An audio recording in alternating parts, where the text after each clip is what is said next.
नमस्कार। आमर cooking channel अमरंधा घर के मुई आपण मन के बहुत बहुत स्वागत करू छे। आज मुई आपण मन के लगे नहीं के आसी छे बहुत ही बढ़िया रेसिपी। थरे चाखी देले ना आपण माने बारंबार बनाबे। हेल्दी और टेस्टी मांडिया लड्डू रे रेसिपी। तो आपण माने भी एंता हेल्दी और टेस्टी मांडिया लड्डू जदि बनाबर के चाहुछन ताहेले आपण माने वीडियो के बिना स्किप करी के प्रथम रु शेष तक देखो एंजॉय करूँ। आज ये रेसिपी जदि आपण मन को पसंद हेले टिके भी लाइक शेयर कमेंट तो निहाती करबी। चैनल रे जदि नुआ ताहेले आमरंधा घर चैनल के सब्सक्राइब करवा लगे बिल्कुल भी नहीं भूलबी। ताहेले एबे चालू डेरी नहीं करिकी आज हेल्दी और टेस्टी मांडिया लड्डू रे रेसिपी स्टार्ट करमा। तो एबे मुई गैस सेट के पले आसी छे आ कढ़ाई रखी दी छे। आ मने रखबे इना मुई कहि दउ छे बिल्कुल भी फ्लेम टा मुई ऑन नहीं करी। तो एबे हमें कढ़ाई रे दे दमा 3 चामच धला राशि। तो राशिटा आपण मैंने यूज करबार आगु टिके भलसे बाछिकी यूज करबी।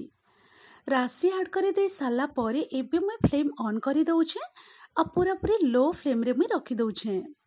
आ मने रखबे बिल्कुल भी हाई फ्लेम रे कि मीडियम फ्लेम रे आपण मैंने राशिटा नहीं भाजबे। लो फ्लेम रे रखिकी ही राशिटा आपण मैंने भाजी देबे। तो इने गोटे मिनिट पाखापाखि आमे भाजी देमा। राशिटा टिके टिके फुला फुला लगबा और तार बढ़िया टिके हल्का रे कलरटा भी चेंज हो जिबा और बहुत बढ़िया टिके बास्ना आएबा। तो आपण माने जानि पारबे जे टिके हल्का रे राशिटा भल से भाजी ही जाइछि। तो एबे राशिटा भल से भाजी ही जाइछि। तो एबे आमे फ्लेम ऑफ करि दमा।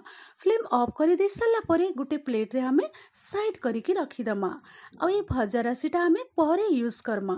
तो एबे मुई से कढ़े नहीं जाइछा। कढ़े रे दे दउछे छोट चामच रे 2 ରୁ 3 चामच घियो। घियो दे साला परे लो फ्लेम रे रखी देबे। लो फ्लेम रे आपण माने टिके हल्का रे गरम हेबर लगी टिके छाड़ी देबे घियोटा। तो एबे आमे ए घियो रे दे दमा ड्राई नट्स। तो आपण मन को जहाँ भी ड्राई नट्स सब पसंद होचे कि घरे अवेलेबल अच्छे आपण माने नहीं पारबे। मुइने काजू और आलमंड्स टिके खंड करिकी नहीं जाइछे। जदि आपण माने चाहूछन ताले किसमिस भी ऐड करि पारबे कि आउ भी जहाँ भी ड्राई नट्स थिबा आपण मनकर पाखे यूज करि पारबे। खाइबार लगी बहुत ही बढ़िया लगबा। तो इने आपण माने देखि पारुथिबे आलमंड्स और काजूटा भी भल से टिके हल्का रे भाजी ही जाइछे। तो एबे आमे काना करमा ए ड्राई नट्स सब आमे बाहर करिकी गुटे गिनारे साइड करिकी रखी दमा। तो भजा ड्राई नट्स सब भाजी साला परे मुई साइड करिकी रखी देइछे। एबे मुई गुटे गिनारे दे दउछे मांडिया गुंड। तो मांडिया गुंड आपण माने आपनकर हिसाब रे कम बेसी करिकी नहीं पारबे। जदि बेसी बनाबर के चाहूछ ताहले क्वांटिटी आपण माने सब जिंस रे बढ़ाई पारबी। मांडिया गुंड दे साला परे आमे लो फ्लेम रे ही धीरे धीरे करिके आमे भाजी देमा। तो लो फ्लेम रे ही रखिकी आपण माने मांडिया गुंडटा घियो संगे भल से भाजी देबे। आ मने रखबे मीडियम फ्लेम की हाई फ्लेम रे बिल्कुल भी नहीं भाजबे। जदि मीडियम फ्लेम की हाई फ्लेम रे जदि मांडिया गुंडटा भाजी देबे ना बहुत ही जल्दी रे भाजी ही जिबा आ ता टेस्ट बिल्कुल भी भल नहीं लगे आ पोड़ी भी जिबा। तो लो फ्लेम रे आपण माने रखिकी आराम रे धीरे धीरे करिकी मांडिया गुंडटा घियो सहित भाजी देबे जेंता कि तार कंचा स्मेल भी चली जिबा आ बहुत भल से भाजी ही जिबा आ खाइबार लगी भी बहुत ही टेस्टी लगबा।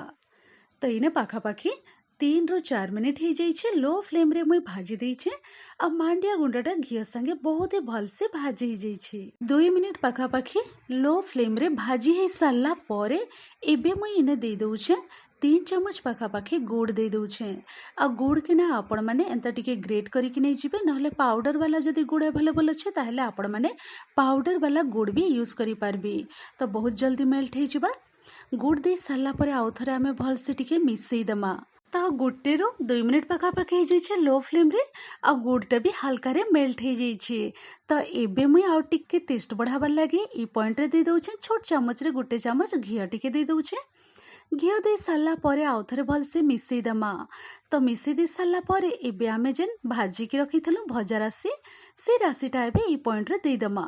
तो सब राशिटा दे साला परे आउ थरे मुई भल से मिसई देइछे। मिसई दे साला परे एबे मुई फ्लेमटा पूरा पूरी ऑफ करि दउछे।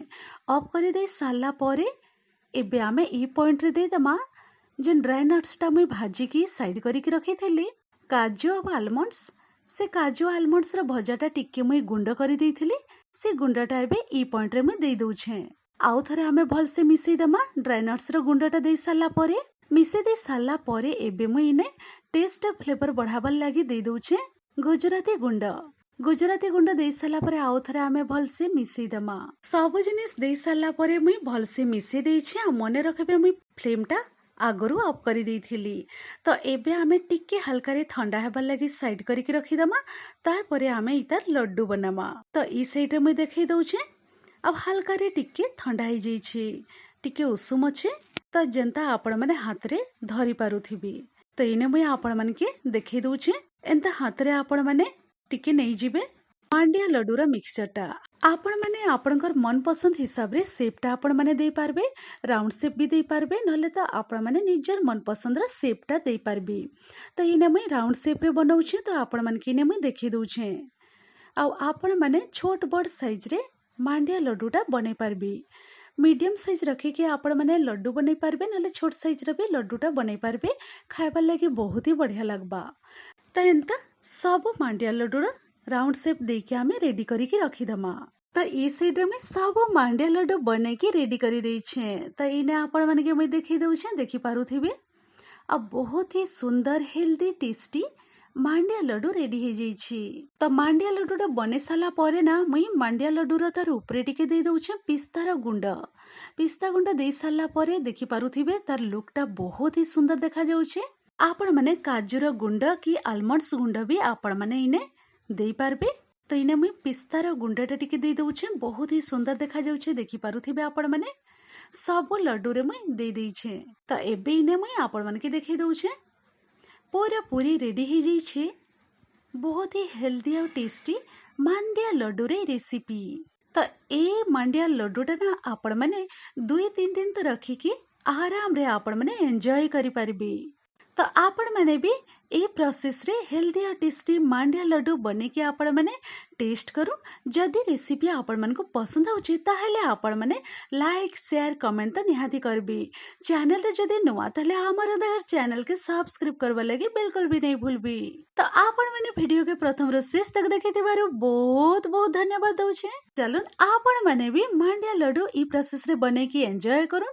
मुई रहूचे फिर एंता इजी टेस्टी स्वादिया रेसिपी नहीं कि गोटे नुआ वीडियो नुआ रेसिपी रे भेट पड़मी। Thanks for watching. Bye bye, take care.